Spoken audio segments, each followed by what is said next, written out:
Fórum Lisboa. O Parlamento da cidade entra na rádio para discutir as propostas que interessam a Lisboa. Todas as segundas-feiras, às 7 da tarde, com moderação de Antonieta Lopes da Costa.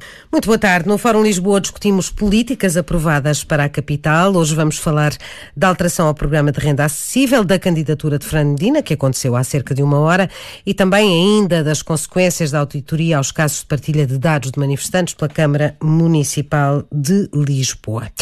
Muito bem, vamos falar agora ainda sobre a partilha de dados pessoais de manifestantes pela Câmara Municipal de Lisboa, sobre a auditoria. Já foi exonerado o encarregado de proteção de dados da CML, Luís Feliciano, com a abstenção dos comunistas e do Bloco de Esquerda. Tenho pena de não estar aqui o Modesto Navarro para lhe perguntar porque é que não protegeram este trabalhador.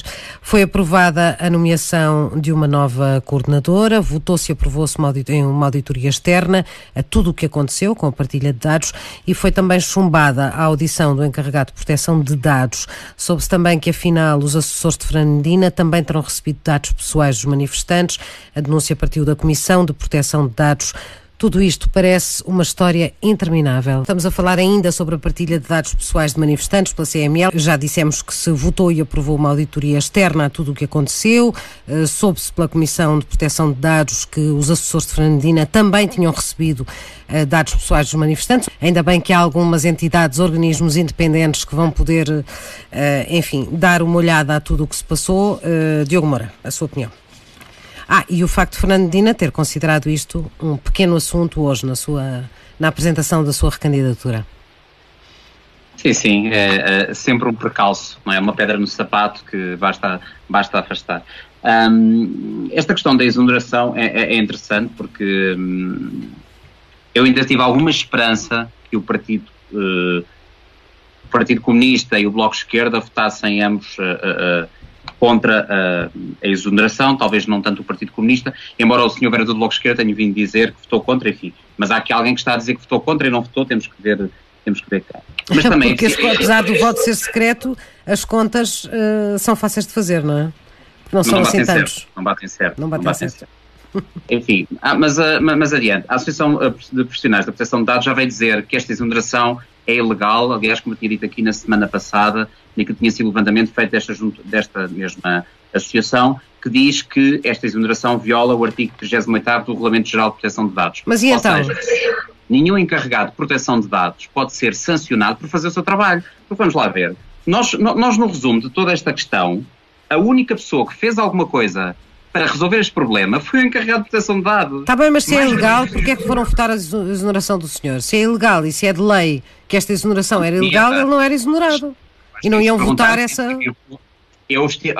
Antonieta, eu vi a proposta e vi a fundamentação da proposta. Sim.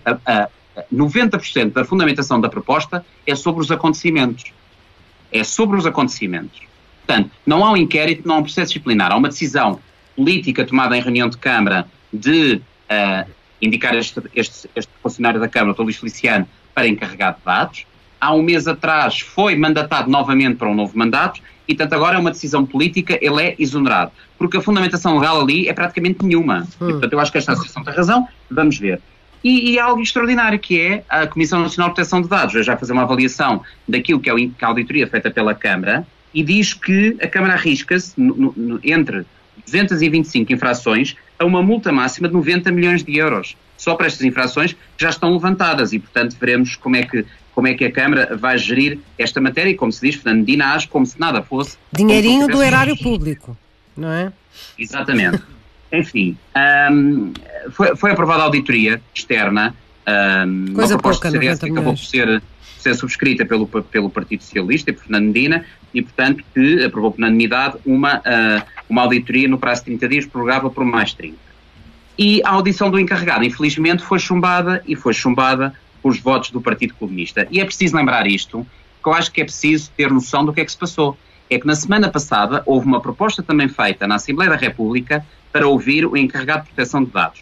E nessa altura o Partido Socialista, já esperávamos, mas o Partido Comunista votou contra, dizendo que a Assembleia da República não é a Assembleia Municipal. E matéria de foro municipal é discutido nos órgãos municipais. E aqui também votou contra. Quando chegamos à reunião de Câmara, o Partido Comunista parece que se absteve e, portanto, deixou passar o chumbo desta audição, o que me parece lamentável do ponto de vista do Partido Comunista, que se arroga de ser um partido tão coerente, afinal não é assim tanto.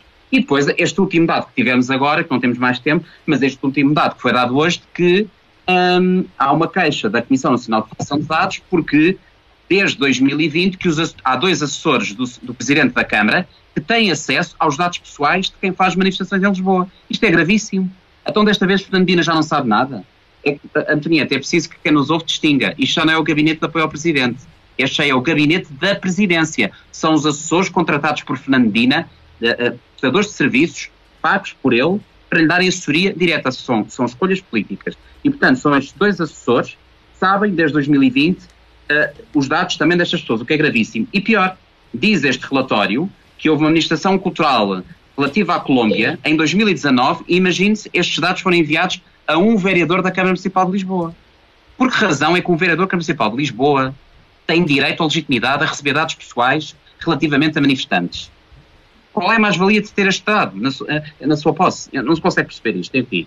Como foi dado como um caso isolado, espero que tenha sido um erro. Mas, enfim, eu acho que isto, a cada dia que passa, como já tinha dito na semana passada, eu acho que Fernandina estava à espera com anúncios da candidatura que este assunto morresse. Quer dizer, eu acho que ninguém está aqui interessado, porque isto é uma vergonha nacional e é uma vergonha internacional aquilo que tem sido a posição da Câmara Municipal de Lisboa nesta matéria e a repercussão que está a ter em termos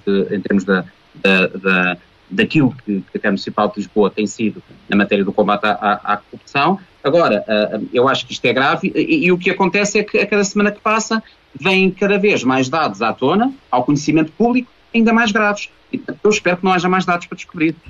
Bom, muito bem. Diogo Moura, vamos ao fado, que é o Diogo Moura quem escolhe hoje. Vamos a isso. O fado que eu escolhi para hoje é da Ana Moura, é o Fado das Andorinhas, foi a penúltima música lançada pela fadista, que tem outras sonoridades, que é uma música de primavera, ainda lançada no final da primavera, já início de verão, e que é uma música muito bonita e que espero que os nossos ouvintes gostem tanto. Muito bem. O programa repete terça-feira às 11 da noite. Temos um podcast em Mixcloud Fórum Lisboa, porque Lisboa também é o nosso fado.